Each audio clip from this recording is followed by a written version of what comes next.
It's Ivy Slater, and you're listening to Her Success Story Podcast, a show where gutsy businesswomen share their success journey.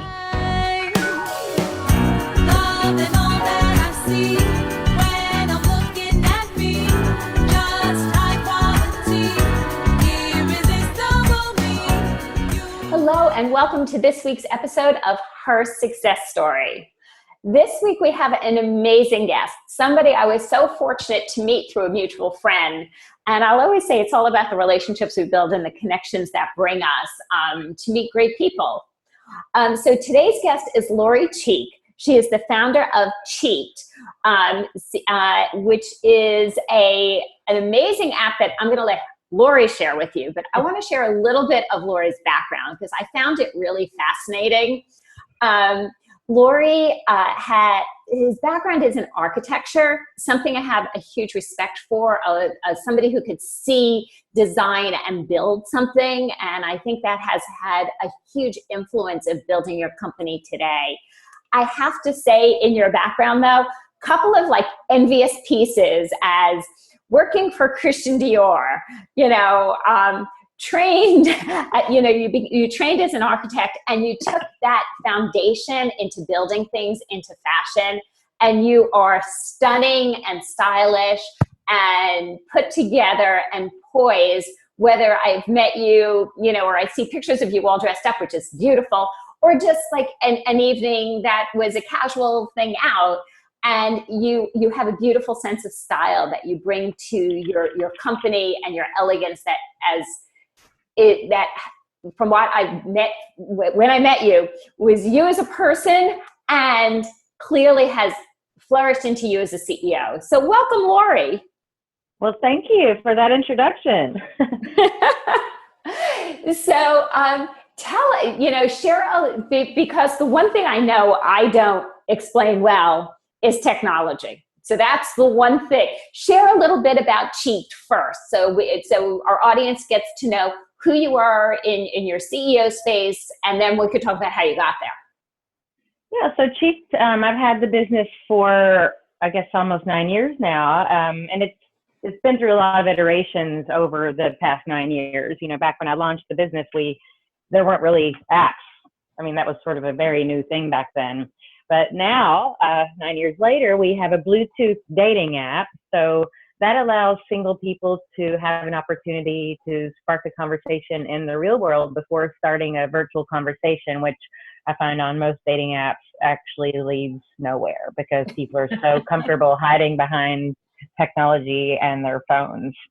So the Bluetooth allows people to connect within a 30-foot radius in real time. So that's sort of what differentiates our app with all the other 3,500 apps in America that are trying to connect singles. And so, I love that because I'm a firm believer of using online to facilitate offline relationships, whether that be in business or life. And that's 1,000% what you've built. Exactly. So where did this, the architect who is in fashion, where did a dating app come from? I mean, it was one of those crazy light bulb moments in time that changed my life forever. And, I've been coming up with creative and inventive ideas for as long as I can remember, but there were none that wouldn't turn off in my head. I've talked about starting probably 30 different businesses, but there was just something about this creating real life connections thing that struck a chord with me. And I couldn't get it off my mind, so I decided to bring it to life. And so in doing that, some of the early steps, so we have to ask you, how in the world do you land on Shark Tank? So you had this idea for a dating app, and the next thing you know, look, here comes Lorie on Shark Tank. Where do you get from A to H in the alphabet? It wasn't quite that quick of a thing because I went through every struggle and mistake you can imagine building a business because I had no idea what I was doing. Honestly, I thought when I had this idea, I would just put a website out there, create my product, and I was going to be a billionaire. And it just sort of went the exact opposite way. It doesn't work that way? Really? Well, I spent all my money. I hit the biggest brick wall. I ended up having to rent out my apartment on Air BNB just to pay the rent. And I was couch surfing with all my friends. And during this period, you know, I was in the hugest financial struggle I'd ever been in my life. I spent my savings from my career in architecture, and a friend of mine in Dallas sent me a link, and she was like, you know, your idea is so perfect for that show, the Shark Tank, and they're accepting applications right now. So I clicked on the link, filled the thing out, closed my computer, and I pretty much forgot I'd done it. And 3 months later, I got a call from LA, and it was the Shark Tank saying, oh, we've looked at your idea. We think it's cute, and we'd love to take you through the process to potentially get you on the show. And apparently 60,000 people applied to get on the show. And my business partner at the time was like, oh, Lorie, this is ridiculous. Like, there's no way you're going to get on that show. Anyway, but so, 1 year later, there I was on the show. And how many, like, let's look at the stats here. How many out of 60,000 get picked? So I think they pick about, I think in my season, they picked 86 to go out and film. Wow. And less than 50% of those actually get to air. You know, I guess if you don't do well in the filming, or your story doesn't line up for reality television and the drama that mine apparently did, you don't even get to air. So tell us a little bit about the drama. Okay, so it was an interesting episode to watch. Yeah, so I don't know if I have ever been more terrified of anything in my entire life. And, you know, I feel like I'm extremely brave. I've taken so many risks in my life on so many levels. But there was something about the week leading up to that. I was just terrified. I wasn't myself. And, you know, even walking out in front of the sharks, you start off with this sort of like old country Western stare off that feels like forever, but it's really only 30 seconds, I think. But it just tore me apart even more. And when it was time for me to talk, I could barely speak. Like, I don't think I breathed, but I did get the words out. And once I did, I relaxed a little bit. But it was funny, the whole Twitter feed the next day after my episode aired, when I read it all, they're like, the cheek robot needs to breathe or blink. And I mean, it was painful to read that, but it was true. I was just really scared. And, you know, I knew my life was on the line here. Like, everything I had put into my business, my mind, my body, my soul, my savings, on national television. I think there's an important piece here that most people, when we start a business, we're birthing a baby. And there's this umbilical cord that's attached between you and the business that I don't know if there's enough credit, you know, and more power to you, girlfriend, you know, to be able to get out in front of, quote unquote, the sharks or anybody and pitch and sell your idea and sell your, you know, concept and move people to believe and take an action. Yeah, I mean, I'd pitched probably 50 investors up to that point. And, you know, everybody sort of had the same feedback about my business hadn't made money.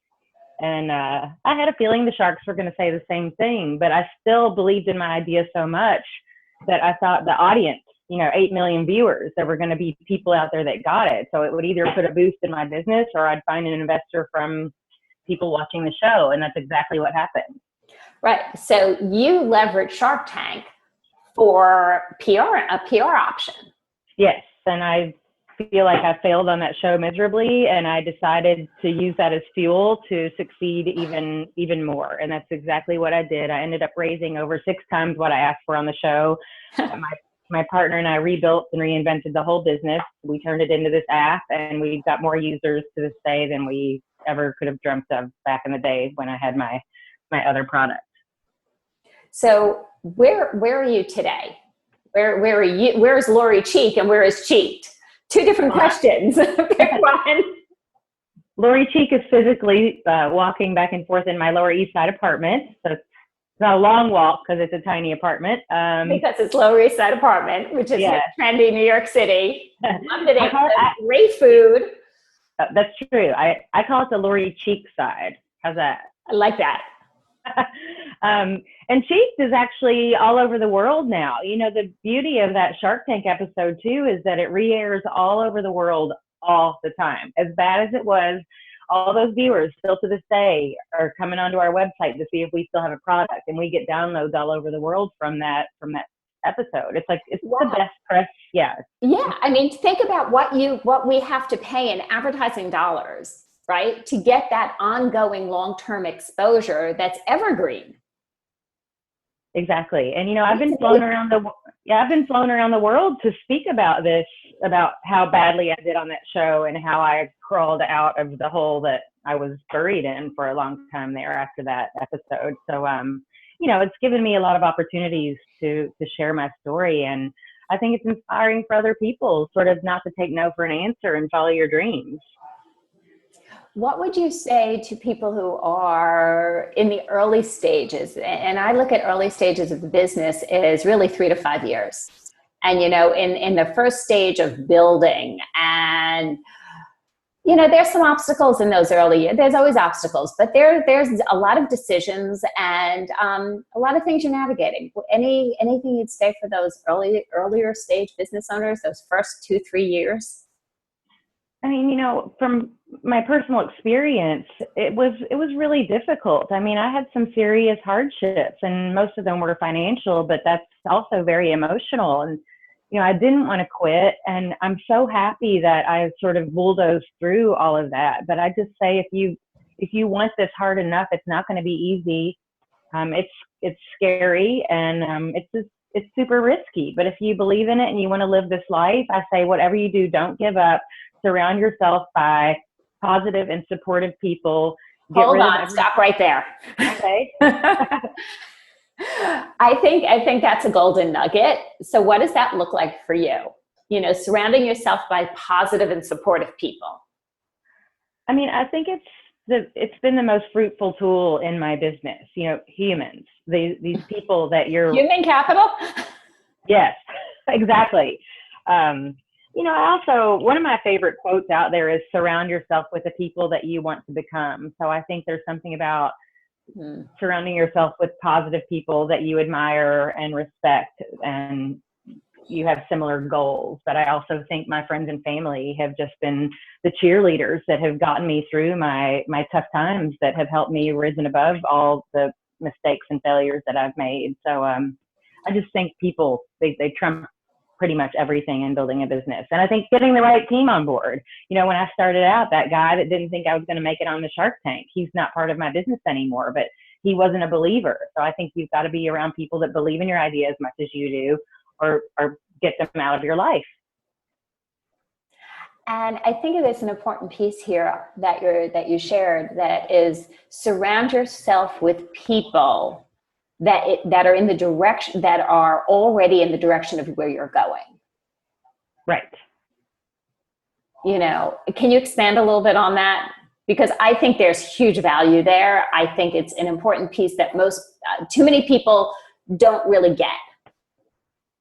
I mean, I think they always have said, like, you become the people that you hang out with. So I just, I like to surround myself with happy, positive people that are cheerleaders instead of naysayers. Like, you just, I think the influence that the people you have around you is just powerful beyond words. And I've got a great network of people here in the world of business and friendships and family. I think it's so important, and so often people get caught up in the weeds of building their business, and they forget the human piece of building a business. You know, I'll always say, nobody has believed in me more than my mom.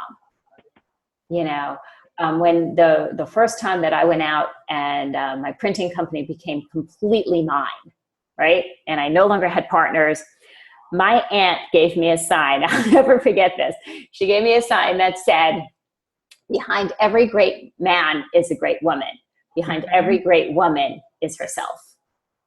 Oh, I love it. And that's, you know, part of surrounding yourself with people who really believe in all of our, and I'll not your crazy idea, my crazy ideas, you know, you can own your own crazy, all of mine. But surrounding ourselves with people who, when we throw things out there, really say, wow, how are you going to do that? I'm behind you, you know, and I don't know how you're going to do that, but I know you can do it. What do we do next?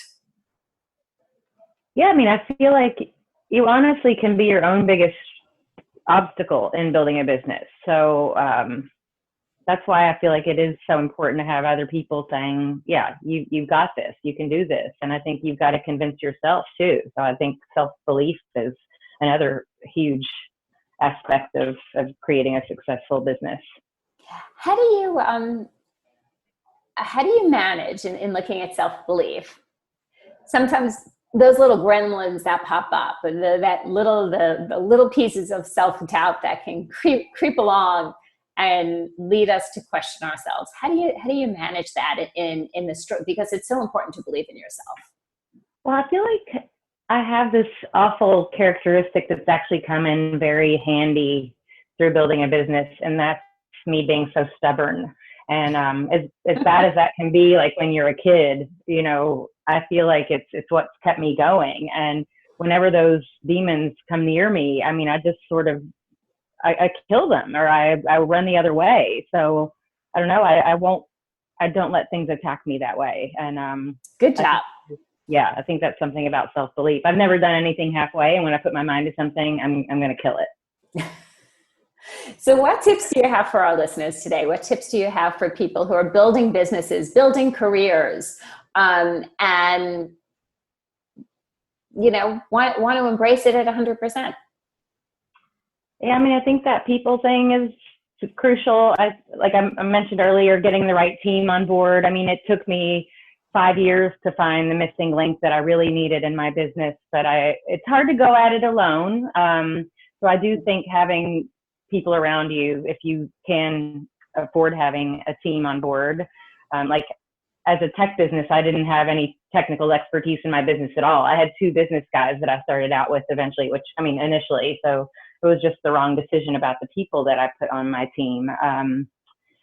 And I just say embrace mistakes. You know, I've went through many failures, and I think you make failures, you make them fast, you use them for fuel and learn from them, and don't make those mistakes again. But I just think you've got one shot in life, and if you believe in your idea enough, just don't give up. I love it. And I agree with you. I agree wholeheartedly. You know, I look at mistakes. If I want to count how many I've made in the 20 some odd years I've been in business, if it's not one business, it was the other. They're the greatest learning experiences, and it's brought me to be the woman I am today. And I think that's true from all of us, and stop being afraid of mistakes out there. Just exactly. Jump in, damn it. Do it. Just do it. Just do it. The greatest slogan Nike ever came up with. Yes, it's still amazing to this day. Well, you know, Lorie, I know how busy you are, and I so appreciate you popping into her success story. Ladies, gentlemen, the ones, you know, for listening, Lorie surrounds herself with really quality people. She has built really quality relationships, which I admire and I respect 1,000% out there. Look at the relationships you're building. Look at the people you surround yourself with. Lorie, you touched on another point that I just want to reinforce.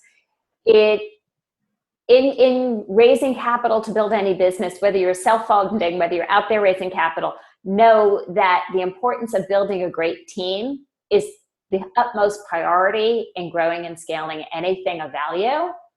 And, you know, Lorie, thanks for reminding everybody and bringing that back as one of the top 3 pieces of growth and success. We can't, your greatest line today is, we can't do this alone. And I'm so with you. You know the struggles too, don't you? I just, you know, I had a printing company, and I didn't do that alone. And when I went to build later success, I started doing it on my own. And shockingly, it wasn't going well. And when I started bringing in support and paying for what I believed at the time I couldn't afford, we started growing. So there's just truth there. You don't have to do things alone. And anything that is valuable to you, invest in the team because it's valuable to you. Exactly. And you can always use equity if you don't have money to pay partners, which is what I did out of the gate. Mm-hmm. Absolutely. So Lorie, how could, first of all, tell us a little bit for the singles out there, what should they check out on Cheeked? Well, you can go to the iTunes store and download Cheeked there. It's free. It's CHEEKD. And you can find us on all the social networks pretty much under CHEEKD. And I'm Lorie Cheek NYC on Twitter. Awesome. So check out Cheeked. You'll see in the show notes the exact links and how to spell it. So don't be panicked if you didn't get it the first time. And check that out if you're single. If you know somebody who's single, refer them, because the greatest thing about Cheeked is that you can actually connect with people online to build relationships offline, which is really what the value of great relationships are. Also check out Lorie Cheeked. She's fun, she's fabulous, and stunning girl, I must say. Thank you. Thank you for taking the time out of your crazy busy day, joining us, being with us. And we have some great stuff coming up with her success story in some future episodes. Stay tuned. Wonderful guests, interesting content. Please subscribe to Her Success Story online. Thank you, everyone.